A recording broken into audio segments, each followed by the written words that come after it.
This clip is from last year's Super Bowl. It was one of the biggest plays of the entire game. But who really cares about that? You watch the Super Bowl for the commercials, right? Like football's on every week.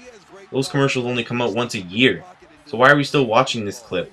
Let's go to the fun stuff. Samsung, the next big thing, you two, ideas. We know that it's got to be big because it's for the Super. We can't say You can't say the name of the game. You can't say super. We actually can't say Super. No. Wait, so can I say Super? Yeah. Am I allowed to say like? Okay. So then what do we say instead of The super? big game. So what big we? game? El plato supreme. You got it. I like hashtags. Hashtags. Okay, we'll use hashtags. Hi, may I answer any questions? Which one has a touch screen? Which one has a touchy-feely screen? Is this considered touching? What's the cloud? This year, it would cost the company $4 million to air their 30-second ad during the Super Bowl. The reason it costs so much for a company to air their ad during the Super Bowl is because there's so many people watching. Over 108 million Americans watched the Super Bowl last year. The game comes in third on the list of most watched television events in US history. Last year's Super Bowl between the New York Giants and the New England Patriots set a record with 111.3 million viewers. That barely eclipsed the 111 million viewers from the 2011 Super Bowl. This chart shows how much Super Bowl ads have raised in price over the years.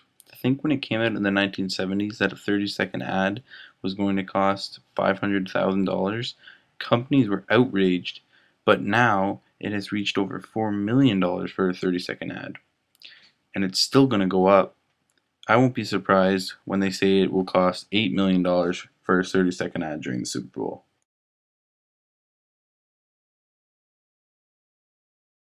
Other sports finals have very different prices for their ads. In the NBA, a 1-minute ad is $1 million. A 30-second ad is $500,000. In the NHL finals, it will cost $40,000 per 30-second ad. In the Grey Cup, it will also cost another $40,000 per 30-second ad.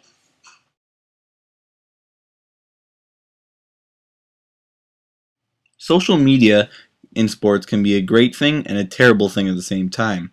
But let's start off with some of the great stuff first.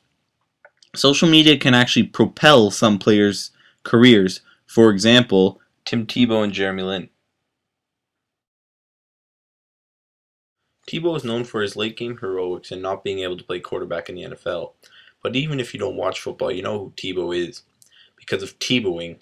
Tebowing is what is shown in the picture. Tebow would pray on the sidelines before a game, and everyone took it out of proportion because of what he was doing on the field with his great comebacks. And with the help of social media, this happened. This kid is a gainer. He's a baller. He's a playmaker and a shot caller. In case you didn't know, I got Tebowed. He shattered the mold, and all he does is win. Everybody was Tebowing. It was everywhere. But really, if Tebow didn't have this success with the fans, and they actually looked at him as a player, I don't think he would be so successful right now. Because Tebow is a mediocre player at best. And this just shows you what social media can do. It can really propel a player into the spotlight that they really don't deserve.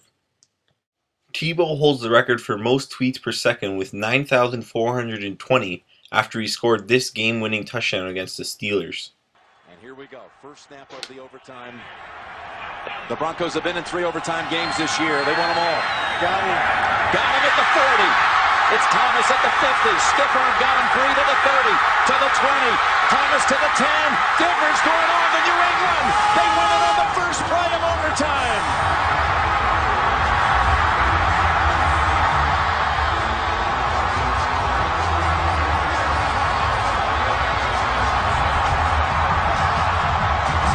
The new rules.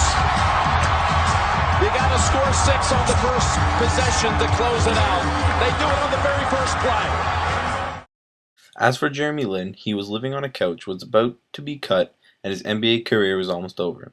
But during the 2011 season, he was forced in the lineup because of injuries and made a big impact, and became a fan favorite overnight. Everyone was talking about Lin's sanity, and Lin is only an average player at best.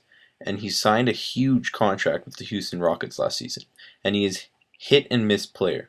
So again, you can see how social media can gain players such a mass following that teams will take chances on them for that reason alone. And it can be seen from Lin's Twitter account. On February 1st, 2011, he had 28,505 followers. March 1st, 600,633. That was 2011. He now has over 1 million followers. Now I want to talk about some of that terrible stuff that I said can happen on social media. Social media has gotten many players in trouble in the past. Chad Ochocinco, a star player, is no exception. He was fined in 2012 for tweeting during a preseason game. His fine was $25,000. My final example is of Larry Johnson, a former first-round draft pick of the Kansas City Chiefs. He insulted his coach on Twitter, and this made fans very angry. And 32,000 fans signed a petition to have Johnson released from the team.